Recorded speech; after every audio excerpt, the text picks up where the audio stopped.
বেশ লাগছে কিন্তু মহারাজকে ঠিক এই অবস্থায় দেখি। বলছি মন্ত্রী, বলুন মহারাজ। এই আর্থিক সংকট থেকে কিছুতেই মুক্তি পাচ্ছি না। আমার গরিব প্রজাদের পাশে তো আরো ভালোভাবে দাঁড়াতে হবে, কিন্তু কোষাগার যে শূন্য, উপায় নেই।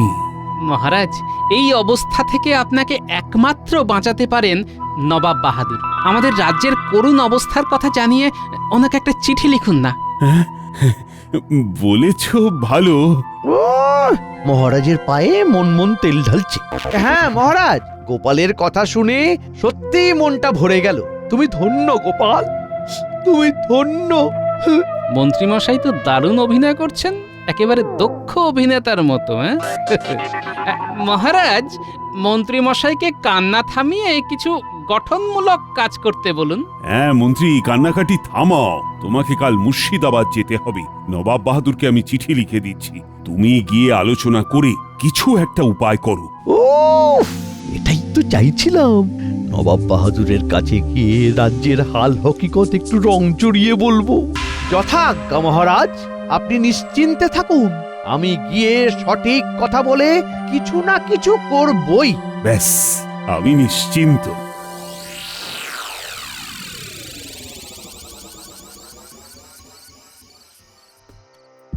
জাহাপানা, কৃষ্ণনগর থেকে মন্ত্রীমশাই এসেছেন, আপনার সাথে দেখা করতে চান।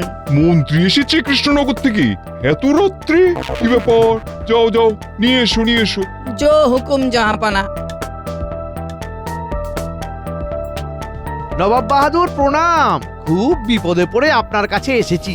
বলো কি ব্যাপার? কি আর বলবো নবাব বাহাদুর, কৃষ্ণনগরে অরাজকতা চলছে, বুঝলেন? অরাজকতা। সেই বন্যার ধাক্কায় কৃষ্ণনগর পুরো বেসামাল।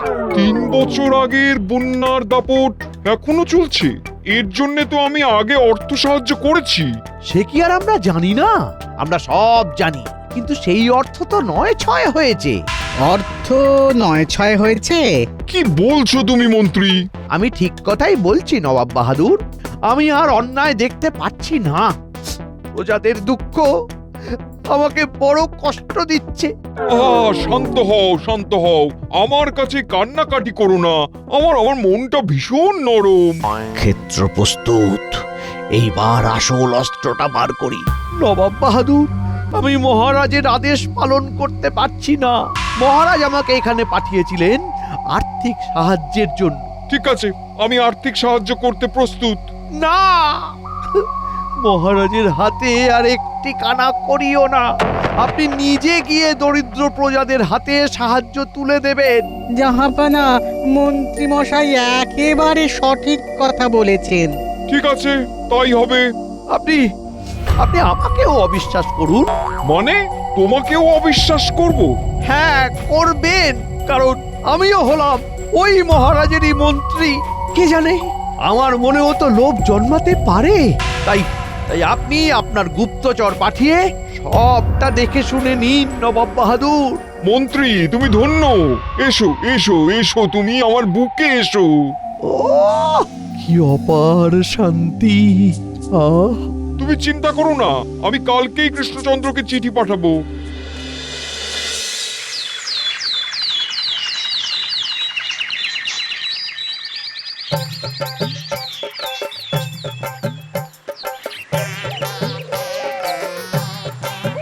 গোপাল দাদা, ও গোপাল দাদা, কথা আছে।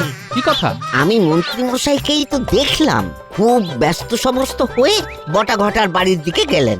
বলো কি ভোলা, বটা ঘটার বাড়ির দিকে মহারাজের সাথে দেখা না করে? তোমাকে দেখতে পাইনি তো। না গোপাল দাদা, খুব ব্যস্ততার মধ্যে ছিলেন তো, তাই দেখতে পাননি। ঠিক আছে ঠিক আছে, খবরটা দিয়ে খুব উপকার করেছো বুঝলে।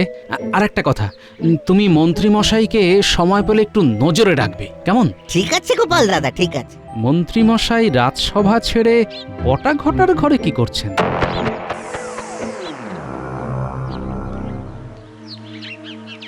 শোন, আমি যা বললাম সেটা মগজে একেবারে ঢুকিয়ে নিয়েছিস তো? কানের ভেতর দিয়ে একেবারেতে মরমে চলে গেছে। কি বলিস ঘটা? তার বলতে আপনি নিশ্চিন্তে সবাই যান। আমরা আপনার কথা মতো কাজগুলো করে নিচ্ছি। তা তোরা তোদের কাজ শুরু করে দে, পারিশ্রমিক নিয়ে ভাববি না। হ্যাঁ, আমি যাচ্ছি।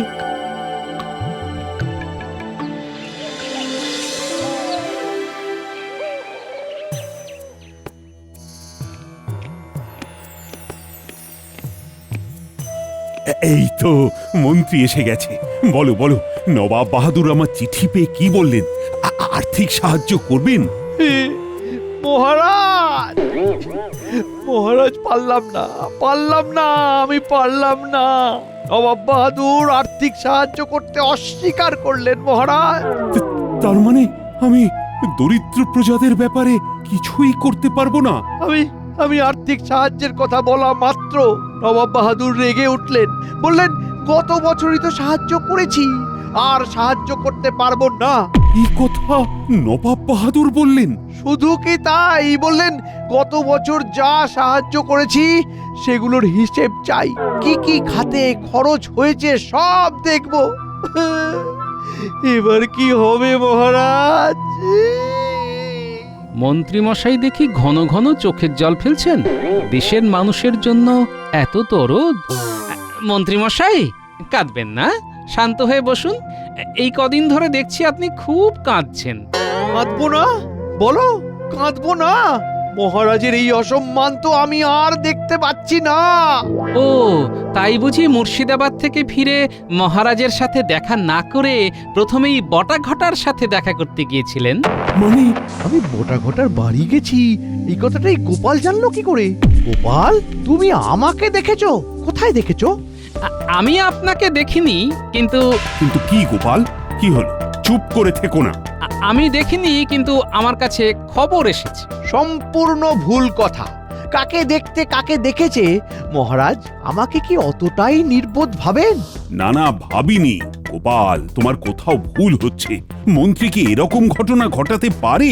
ঠিক আছে, বৃহত্তর স্বার্থে কিছুটা পিছু হটো। তাহলে তাই হবে, হয়তো ভুলই দেখেছে। দুঃখিত মন্ত্রী মশাই।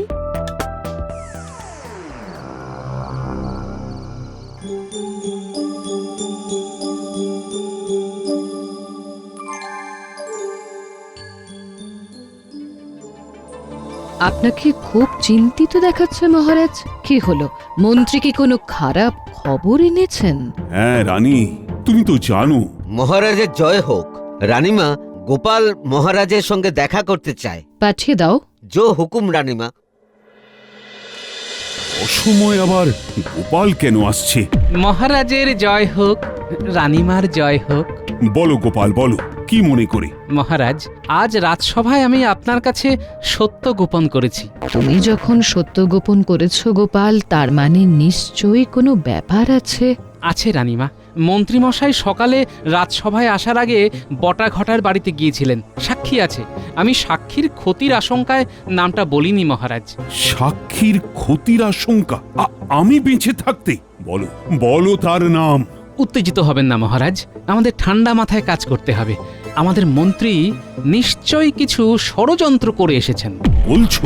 হ্যাঁ মহারাজ, আপনি খুব সহজ সরল মানুষ, তাই আপনি মন্ত্রীর অভিনয়ে বিশ্বাস করেছেন। কথায় কথায় কেঁদে ফেলা, এটা কি খুব স্বাস্থ্যকর লক্ষণ মহারাজ? অতি ভক্তি চোরের লক্ষণ। গোপাল ঠিক বলেছে মহারাজ। আমার মনে হচ্ছে মন্ত্রী নবাব বাহাদুরের কাছে আপনার নামে কিছু ভুল কথা বলেছে মহারাজ। ঠিক আছে, কাল রাজসভাতেই ওকে ধরব। না না মহারাজ, সেটা ঠিক হবে না। মন্ত্রীমশাই কি বুঝতেই দেব না যে আমরা ওনাকে সন্দেহ করছি। তাই তো বলি, গোপাল থাকলে কোনো বিপদ ছুঁতে পারবে না। ঠিক আছে গোপাল, ঠিক আছে, তুমি যা বলবে সেটাই হবে।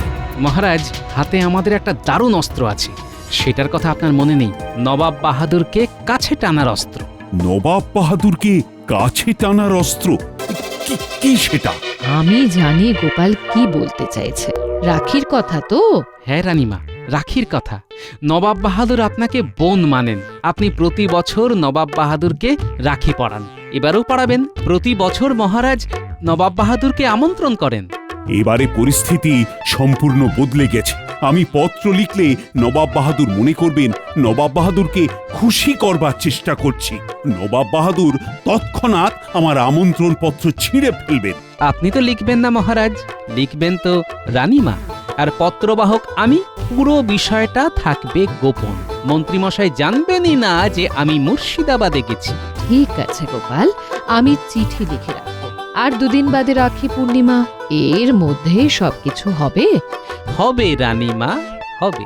রানীমা, আপনি এমন ভাবে চিঠি লিখবেন যাতে নবাব বাহাদুরের মনটা তার বোনের জন্য কেঁদে ওঠে। ঠিক আছে, তাই হবে। আর মহারাজ, আপনি কোষাধ্যক্ষ মহাশয়কে দিয়ে নবাব বাহাদুরের দেওয়া আর্থিক সাহায্যের হিসেবটা তৈরি করে রাখবেন। আমি কাল মুর্শিদাবাদ যাব, ওটা নিয়ে যাব। ঠিক আছে গোপাল, তুমি যেটা চাইবে সেটাই হবে। তাহলে এখন আমি যাই মহারাজ। যাই বলতে নেই গোপাল, বলো আসি। আসি রানীমা, প্রণাম।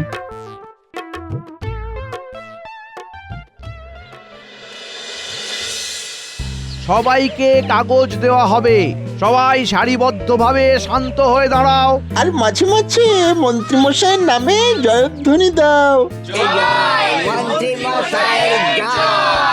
আমার জয়ধ্বনি দিতে হবে না। আহা, তোমরা খুশি হলেই আমি খুশি। ওরে বাবারে, হ্যাঁ এই তো দেখছি মেলা লোকের ভিড়। মন্ত্রী মশাই করছেনটা কি? হ্যাঁ ওই তো একটা লোক আসছে, দেখি দেখি জিজ্ঞাসা করি। কি গো ভোলাদা, বাড়ি তৈরির কাগজ নেবে না? কি যে বলো, কাগজ দিয়ে কি বাড়ি তৈরি হয় নাকি? হ্যাঁ আর এই কাগজে আছে বিশ্বাস। মন্ত্রী মশাই আমাদের এই কাগজের মধ্যে দিয়ে আমাদের মাথার ছাদ তৈরি করার অর্থ দেবেন। হ্যাঁ, কবে? আজ তো কাগজ দিলেন, আর দিন 15-র মধ্যে বাড়ি করে দেবেন। হ্যাঁ, মন্ত্রী মশাই এত অর্থ পেলেন কোথায়? আমার বাড়ি করার অর্থের প্রয়োজন। টাকা কোথা থেকে আসছে সেসব জেনে কি হবে? আম খাও, আঁটি গুনে কি লাভ? যে কাজ মহারাজের করার কথা সেই কাজ করছেন মন্ত্রী মশাই।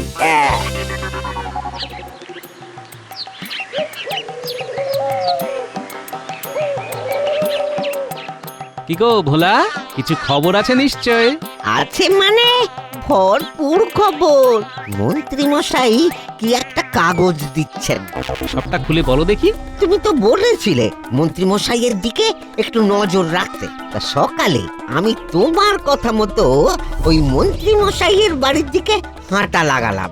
তারপর দেখলাম সবাইকে কাগজ দেওয়া হবে। কি গো ভোলাদা, বাড়ি তৈরির কাগজ নেবে না? আমাদের মাথার ছাদ তৈরি করার অর্থ দেবেন। হ্যাঁ, বাড়ি করে দেবেন। হ্যাঁ, তাই নাকি? ঠিক আছে, দেখছি। খুব বড় কাজ করেছে তুমি। এখন গিয়ে দোকান খোলো, আমি রাজসভায় যাই।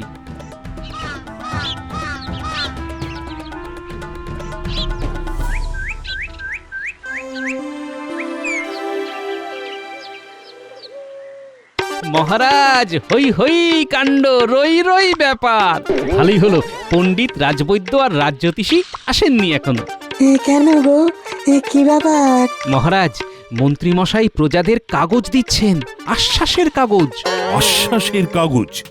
কিসের আশ্বাস?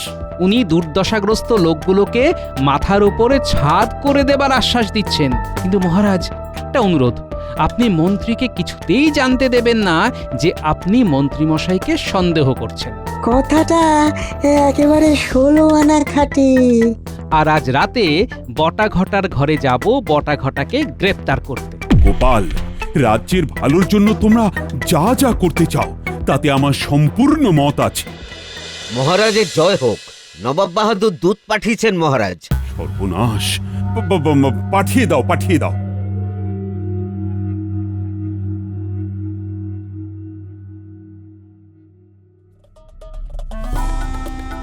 কি গো মন্ত্রী, তুমি এত দেরি করছো কেন? এদিকে আমার কি অবস্থা দেখেছো? এসো রাজবৈদ্য, পণ্ডিত, রাজজ্যোতিষী। আমি তো এসে পড়েছি মহারাজ। দূত, নাও, তোমার কি বলার আছে বলো। নবাব বাহাদুর এই পত্র পাঠিয়েছেন। মন্ত্রী, তুমি পড়ো।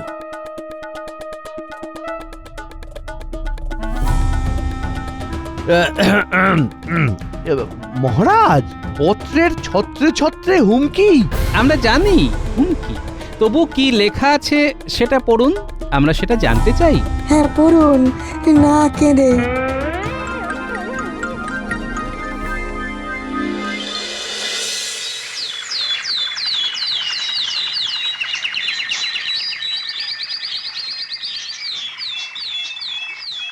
কি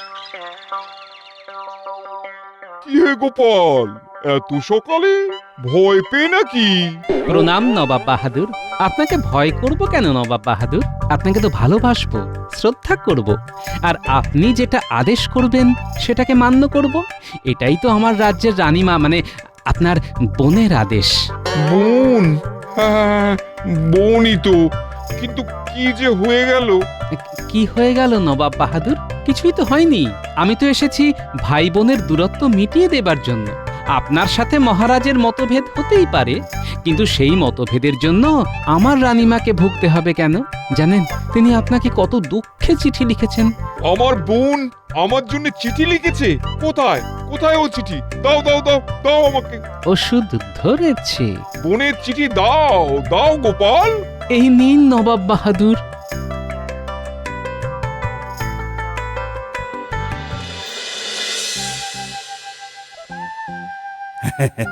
ও মন্ত্রী, কাল জানো তো কি উৎসব? কাল রাখি উৎসব। আয়োজন করো। উৎসব? রাজ্যের এই হাল জেনেও? আরে মন্ত্রী, একটা শ্লোক আছে না, যাবচ জীবেত সুখং জীবেত, ঋণং কৃত্তা ঘৃতং পিবেত। অর্থাৎ যতদিন বাঁচবে সুখে বাঁচবে, ধার করেও ঘি খাবে। ধার করে ঘি খাবো? মনে হয় শোক তাপে মহারাজের মাথাটা গেছে। যাকে মহারাজ, গোপাল কোথায়? গোপালকে পাঠিয়েছি কয়েকজনকে নিমন্ত্রণ করতে, কাল রাখি বলে কথা।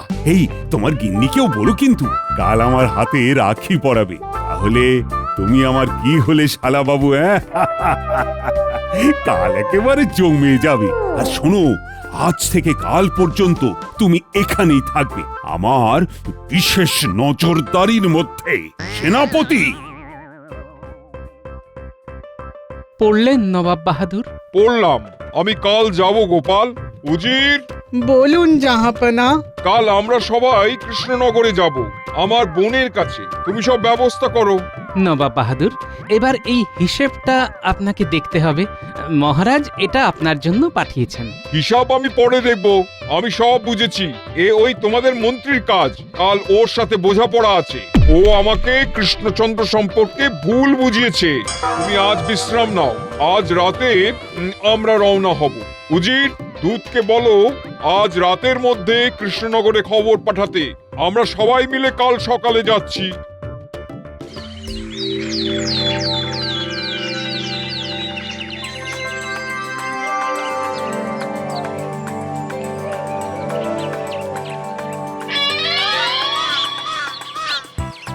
গুলটে, আয় তোর হাতে রাখি পরাই। তাই না, হাত পাড়ি দিয়েছি। এরপর আমাকে পড়া দি পুটি। মহারাজ আসুন আসুন, আপনার হাতে রাখি পরিয়ে দি। হ্যাঁ, দাও দাও, পরিয়ে দাও।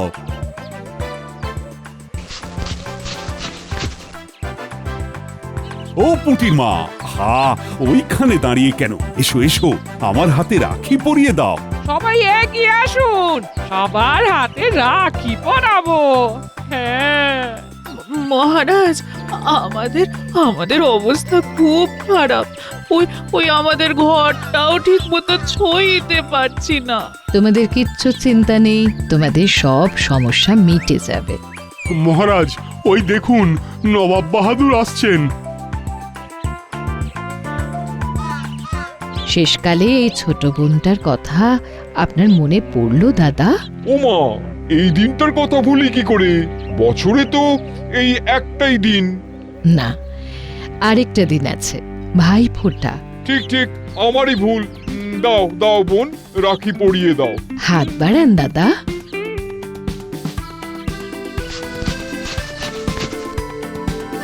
তুমি চির সুখী হও। দাদা আর বোনের এই বন্ধন যেন যুগ যুগ ধরে অক্ষত থাকে।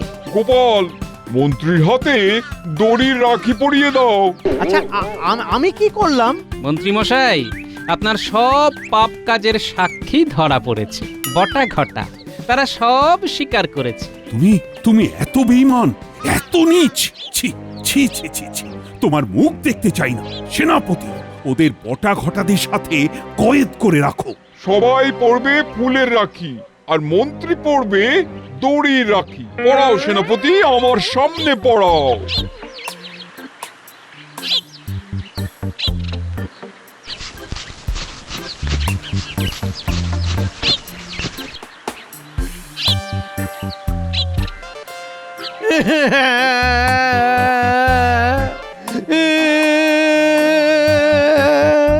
কৃষ্ণচন্দ্র, তোমার এই বিপদে আমি তোমার পাশেই আছি।